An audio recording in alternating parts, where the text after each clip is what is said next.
Unity of Good by Mary Baker Eddy.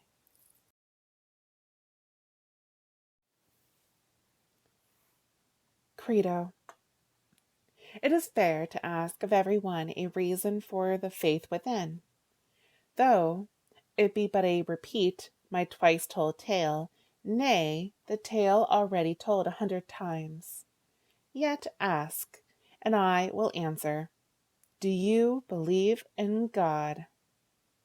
I believe in him more than most Christians do, for I have no faith in any other thing or being. He sustains my individuality. Nay, more, he is my individuality and my life. Because he lives, I live. He heals all my ills, destroys my iniquities, deprives death of its sting, and robs the grave of its victory. To me, God is all. He is but understood as Supreme Being, as infinite and conscious life, as the affectionate Father and Mother of all he creates. But this divine parent no more enters into his creation than the human father enters into his child. His creation is not the ego, but the reflection of the ego. The ego is God himself, the infinite soul. I believe that of which I am conscious through the understanding, however faintly able to demonstrate truth and love. Do you believe in man? I believe in the individual man, for I understand that man is as definite and eternal as God, and that man is coexistent with God, as being the eternal divine idea. This is demonstrable by the simple appeal to human consciousness.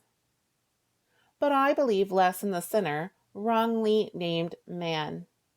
The more I understand true humanhood, the more I see it to be sinless, as ignorant of sin as is the perfect maker. To me, the reality and substance of being are good, and nothing else. Through the eternal reality of existence, I reach in thought a glorified consciousness of the only living God and the genuine man. So long as I hold evil in consciousness, I cannot be wholly good. You cannot simultaneously serve the mammon of materiality and the God of spirituality. There are not two realities of being, two opposite states of existence. One should appear real to us, and the other unreal, or we lose the science of being. Standing in no basic truth, we make the worse appear the better reason. The unreal masquerades as the real in our thought. Evil is without principle. Being destitute of principle, it is devoid of science. Hence, it is undemonstrable without proof. This gives me a clearer right to call evil a negation than to affirm it to be something which God sees and knows, but which he straightway commands mortals to shun or relinquish, lest it destroy them. This notion of the destructibility of mind implies the possibility of its defilement. But how can infinite mind be defiled? Do you believe in matter? I believe in matter only as I believe in evil, that it is something to be denied and destroyed to human consciousness, and is unknown to the divine. We should watch and pray that we enter not into the temptation of pantheistic belief in matter as sensible mind. We should subjugate it as Jesus did, by a dominant understanding of spirit.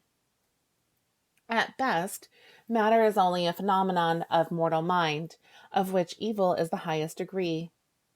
But really there is no such thing as mortal mind, though we are compelled to use the phrase in the endeavor to express the underlying thought.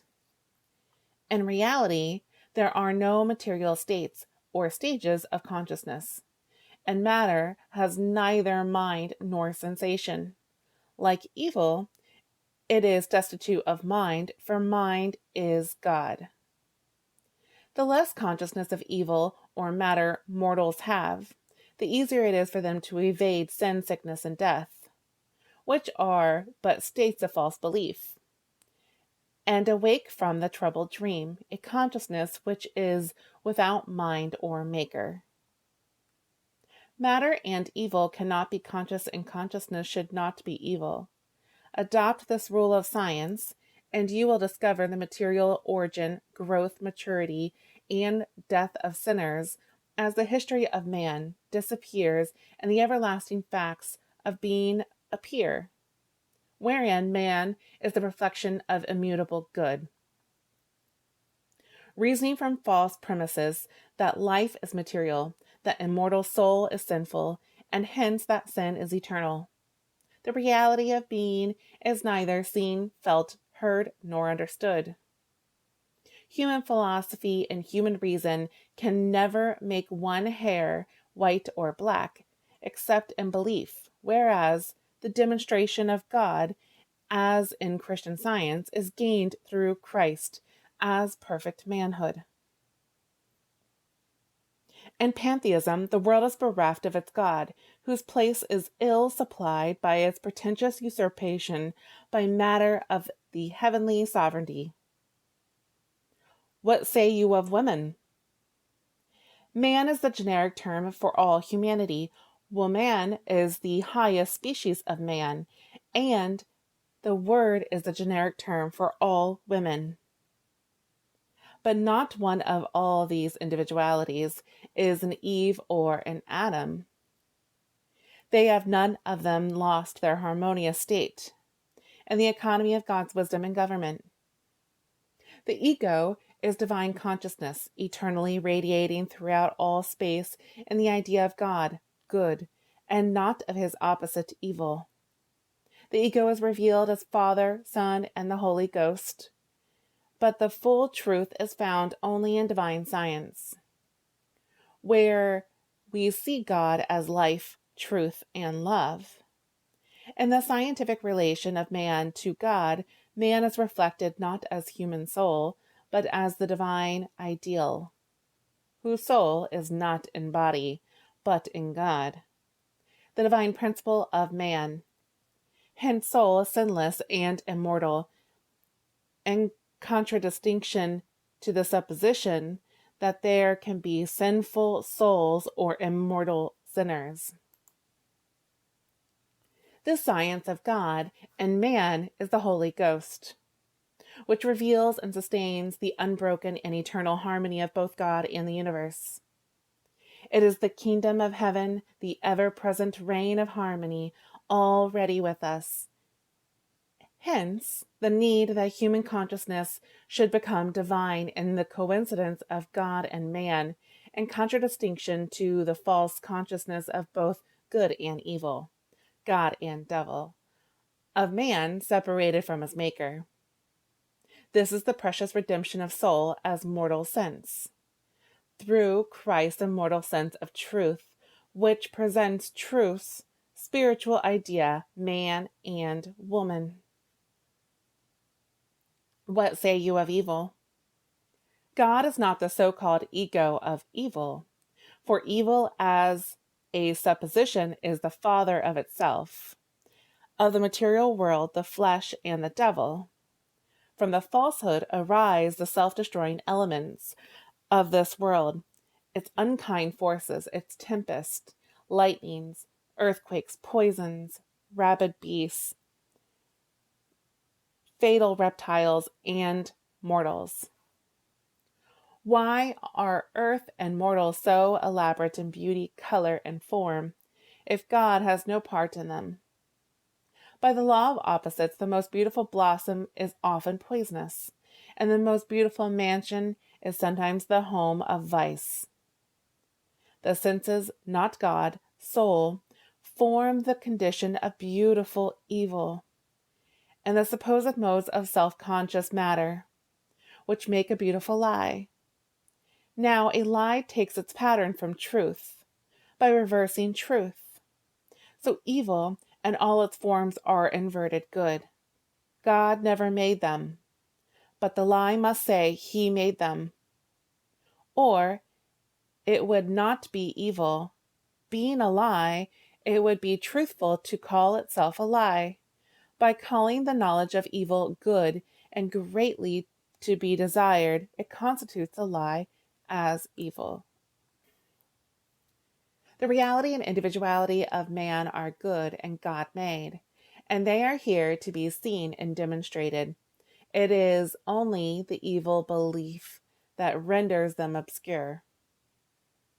Matter and evil are anti-Christian, the antipodes of science. To say that mind is material, or that evil is mind, is a misapprehension of being, a mistake which will die of its own delusion. For being self-contradictory, it is also self-destructive. The harmony of man's being is not built on such false foundations, which are no more logical, philosophical, or scientific than would be the assertion of the rule of addition is the rule of subtraction, and that sums done under both rules would have one quotient. Man's individuality is not a mortal mind or sinner, or else he has lost his true individuality as a perfect child of God. Man's father is not a mortal mind and a sinner, or else the immortal and unerring mind. God is not his father. But God is man's origin and loving father. Hence that saying of Jesus, "Call no man your father upon the earth, for one is your Father which is in heaven." The bright gold of truth is dimmed by the doctrine of mind in matter. To say there is a false claim, called sickness, is to admit all there is of sickness, for it is nothing but a false claim. To be healed, one must lose sight of a false claim. If the claim be present to the thought, then disease becomes as tangible as any reality. To regard sickness as a false claim is to abate the fear of it, but this does not destroy the so-called fact of the claim. In order to be whole, we must be insensible to every claim of error. As with sickness, so it is with sin, to admit that sin has any claim whatever, just as unjust, is to admit a dangerous fact. Hence the fact must be denied. For if sin's claim be allowed in any degree, then sin destroys the at-one-ment or oneness with God, a unity which sin recognizes as its most potent and deadly enemy. If God knows sin, even as a false claimant, then acquaintance with that claimant becomes legitimate to mortals, and this knowledge would not be forbidden. But God forbade man to know evil at the very beginning, when Satan held it up before man as something desirable and a distinct addition to human wisdom, because the knowledge of evil would make man a god, a representation that God both knew and admitted the dignity of evil. Which is right? God, who condemned the knowledge of sin and disowned its acquaintance, or the serpent, who pushed the claim with the glittering audacity of diabolical insinuous logic?